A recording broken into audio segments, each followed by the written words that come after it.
আবারও বেড়েছে বন্যার পানি। দিশেহারা মানুষ যে যেভাবে পারছেন ছুটছেন উঁচু স্থান বা আশ্রয় কেন্দ্রের দিকে। ময়মনসিংহের হালুয়াঘাট ও ধোবাউড়া উপজেলায় রাতভর ভারী বৃষ্টিপাতের কারণে পরিস্থিতির অবনতি হয়েছে।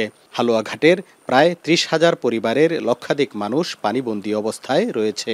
ধোবাউড়ায় পানিবন্দী ৬,০০০ পরিবারের প্রায় ৩০,০০০ মানুষ। প্লাবিত হয়েছে নতুন নতুন এলাকার ফসলের ক্ষেত, মাছের খামার। বেশ কিছু কাঁচা ঘরবাড়ি ও সড়ক ক্ষতিগ্রস্ত হয়েছে। দুর্গত এলাকায় শুকনো খাবার ও বিশুদ্ধ পানির তীব্র সংকট দেখা দিয়েছে।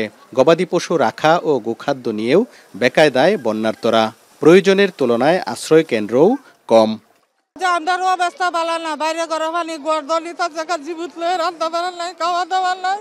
আর আমরা নৌকা লাগিয়ে আসতে পারতাছি না, খুব কষ্টের মধ্যে আছি। খাওয়া দাওয়া নাই, পানি কাঞ্জি নাই, কারেন্ট নাই, কিছুই নাই। আমরা 3 দিন ধরে না খাওয়া অবস্থায় আছি আর কি, গ্যাস গোস নাই ঠিক মতনে, বাইরে ঘরে পানি। মানুষ কি কষ্টের মধ্যে আছে, স্কুল করা একটা ছোট এটার মধ্যে তো জায়গা হইতেছে না। এদিকে ত্রাণ বিতরণের খবর পেলেই ছুটে আসছেন শত শত বানভাসী মানুষ।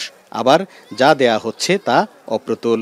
এছাড়া প্রকৃত ক্ষতিগ্রস্তদের কাছে সহায়তা পৌঁছাচ্ছে না বলেও অভিযোগ ভুক্তভোগীদের। কেউ চুলাতে আগুনে জ্বলে না, এর মৌলুক আছে 3 দিন ধরে না খাওয়া। এই 3 দিনের মধ্যে আর কেউ খোঁজ খবর নেই। অসহায় হইয়া গ্রাম ছাড়তে হয়েছে, ঘর ছাড়তে হইতেছে। খুব ভয়াবহ, মানে অনেক মানুষ বর্তমান না খায় আছে।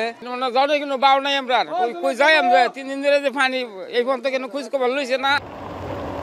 এদিকে ভারী বৃষ্টি আর ভারতের পাহাড়ি ঢলে শেরপুরের বন্যা পরিস্থিতির আরও অবনতি হয়েছে।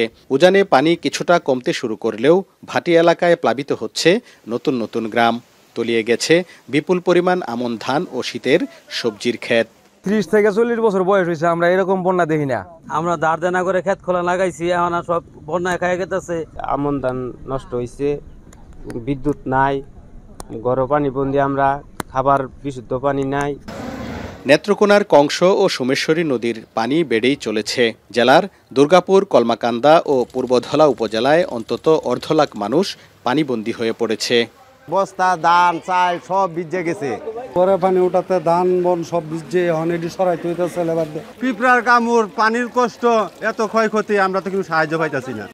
ত্রাণ নিয়ে বন্যার্তদের নানা অভিযোগ থাকলেও সরকার সব রকম সহায়তার জন্য প্রস্তুত বলে জানিয়েছে প্রশাসন।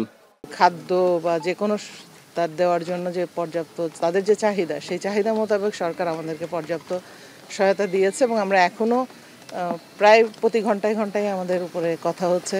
সচিব স্যারের সাথে প্রধান উপদেষ্টার কার্যালয় যেখানে আছে ওখানেও আমরা কথা বলছি। বন্যার কারণে বন্ধ রয়েছে হালুয়াঘাট ও ধোবাউড়া উপজেলার সব প্রাথমিক ও মাধ্যমিক বিদ্যালয়। পানি উন্নয়ন বোর্ড বলছে বৃষ্টি কমে গেলে 2-1 দিনের মধ্যেই পরিস্থিতির উন্নতি হবে। তখন ক্ষতিগ্রস্ত বাঁধগুলোর সংস্কার শুরু হবে। হারুনুর রশিদ, এখন, ময়মনসিংহ।